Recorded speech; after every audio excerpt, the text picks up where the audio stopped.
नमस्कार दोस्तों, अगर आप चैनल पे नए हैं और म्यूचुअल फंड पोर्टफोलियो आपका है तो सबसे बड़ी ज़रूरत आपको क्या होती है कि फंड्स का अलग अलग रिव्यू, डिटेल रिव्यू मिले। और सिर्फ ऐसा नहीं कि वेबसाइट पे जो लिखा है वो पढ़ के आपको बता दिया, बीच बीच में बेशक 2 हो, 4 हो, 5 हो, कुछ ऐसे पॉइंट्स जो नंबर्स नहीं बता पाते।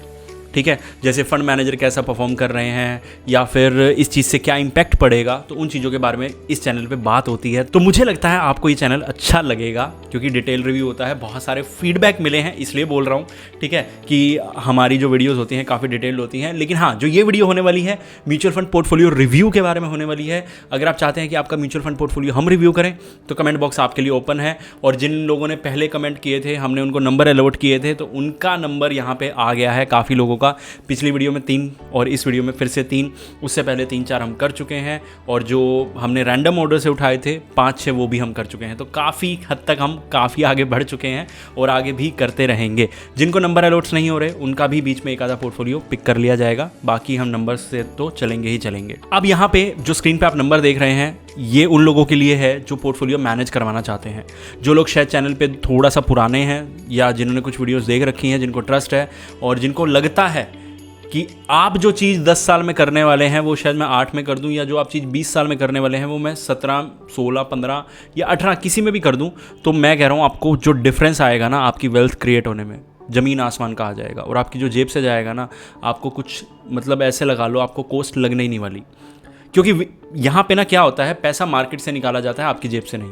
तो विन विन सिचुएशन रहती है हर जगह कि हमें हमारा प्रॉफिट मिल जाता है, आपको एक्स्ट्रा वेल्थ मिल जाती है, बस पैसा मार्केट से निकालना आना चाहिए। वो कैसे होगा वो हम आपको वहीं बता देंगे। ठीक है, अभी यहाँ पे चलते हैं और देखते हैं कि किस तरह का पोर्टफोलियो हमारे सामने है। यहाँ पे इन्होंने पराग पारिक फ्लेक्सी कैप में 10,000 रुपये डाला हुआ है। ठीक है, और फ्रैंकलिन में 2, क्वांट में 5, HDFC मिड कैप और टेक्नोलॉजी में 1,500। I want to add 2 fund, 15,000 रुपये ईच या फिर कुछ भी। ठीक है, मैं 2 नए फंड की अगर मैं बात अभी ना करूं या कर भी दूंगा, ठीक है, तो इन 5 फंड में एलोकेशन कैसा है? 12, 17, 7,000 रुपये आपने स्मॉल कैप में डाला हुआ है, 8,000 आपने मिड कैप में डाला हुआ है, 1,500 आपने सेक्टोरल में डाला हुआ है, 10,000 आपने पराग पारिक में डाला हुआ है।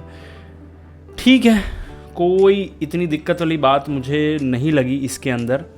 ठीक है, थोड़ा सा पोर्टफोलियो ज़्यादा, मैं कहूँगा सिर्फ एक पराग पारिक को छोड़ दूँ ना तो ये पोर्टफोलियो थोड़ा सा ज़्यादा सैटेलाइट की तरफ है। बेशक पैसों के मामले में आपने बैलेंस बना ही लिया हो लगभग, लेकिन नंबर ऑफ़ फंड्स है ना जो, वो 1:4 है कि एक कोर फंड हो गया, बाकी सैटेलाइट हो गए। तो भाई कल को चेंज करने पड़ेंगे तो 4 फंड तो होने से रहे, तो रिस्क बहुत ज़्यादा है। ठीक है, मेरे हिसाब से ये चीज़ें ठीक नहीं है और आपको कुछ करना चाहिए, कोर साइड जाना चाहिए आपको। और मेरे हिसाब से आपको पोर्टफोलियो का एलोकेशन दोबारा थोड़ा सा करना चाहिए, फंड सिलेक्शन भी दोबारा करना चाहिए। मेरे हिसाब से ये पोर्टफोलियो 20-30% ही ठीक है। ठीक है, बाकी हाँ देखो प्लीज़ मैं आपको हमेशा एक चीज़ समझा दूँ कि मेरा नज़रिया अलग हो सकता है, आपका नज़रिया अलग हो सकता है, और मेरे कहने से आप बिल्कुल उथल पुथल कर लोगे ना तो कोई फ़ायदा नहीं है। धीरे धीरे सीख के करो। कुछ भी कर रहे हो सिर्फ मेरे बोलने पे मत करो। कुछ खुद चीज़ें समझ आ रही हैं कि ये गलती दिख रही है आपको तो चीज़ें चेंज करने की कोशिश कीजिएगा। ठीक है, सेम आगे ये पोर्टफोलियो की मैं बात करूं तो यहाँ पे 2 स्मॉल कैप। ठीक है, मतलब इसका मैं क्या ही बोलूं, फिर से वही चीज़, 15,000 तो स्मॉल कैप में ही जा रहा है, 5,000 सेंसेक्स और मिड कैप में मिला के जा रहा है, तो इसका क्या हम अचार डालेंगे। ठीक है, और फिर से वही क्वांट में और ये मिला के टोटल लगभग 6 लाख रुपए। ठीक है, इसमें 1.5 लाख रुपए, इसमें 1 लाख लगभग 1,27,000 रुपये, पराग पारिक में 1,38,000 रुपये।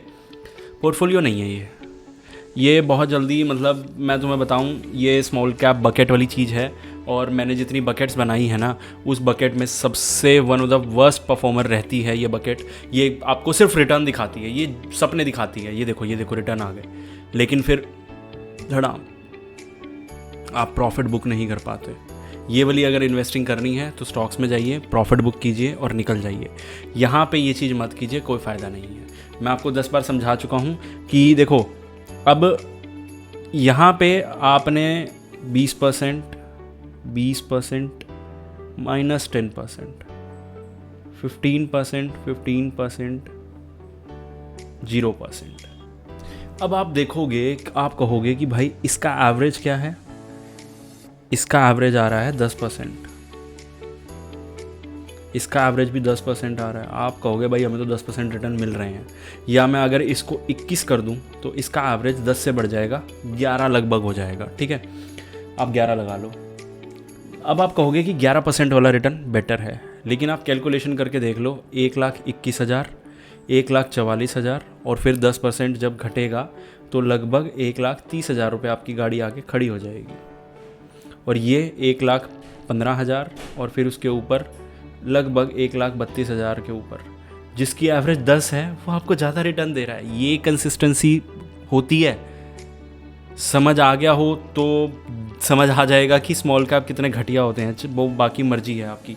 ठीक है, यहाँ पे अगर मैं बात करूँ तो एक्सिस बैलेंस एडवांटेज फंड, बंधन flexi cap, multi asset, quant small cap, पैसा पता नहीं है क्या है, सिर्फ नंबर डाल रखा था इसलिए उठा लिया। ठीक है, और उसके बाद अगर मैं नीचे जाऊँ, SBI स्मॉल कैप में 3,000 रुपये, कोटक एमर्जिंग में 2, पराग पारिक में 1,000। ठीक है, आप आगे बढ़ाओ तो थोड़ा सा कोशिश करो, 1,000 रुपये पराग पारिक में और डाल दो। स्मॉल कैप में फिर वही जो चीज़ मैं ऊपर समझा चुका हूँ, लोग सेम गलती बार बार करते हैं और सेम चीज़ मैं बार बार बताऊँगा तो आप लोग ही बोर हो जाओगे। तो प्लीज़ ये चीज़ ना करो। जो फंड, जो कैटेगरी कंसिस्टेंट नहीं है वो आपको नुकसान देगी, साफ सीधी बात है। होपफुली आपको वीडियो समझ आ गई होगी। इस तरह की इंटरेस्टिंग वीडियोज़ के लिए हमें फॉलो करें। मिलते हैं अगली वीडियो में। ये वीडियो कंप्लीटली एजुकेशनल पर्पस के लिए है, और कुछ भी खरीदे या बेचें तो जो आपके लिए अच्छा है वो कीजिए, और ये वीडियो किसी भी तरह का रिकमेंडेशन नहीं है।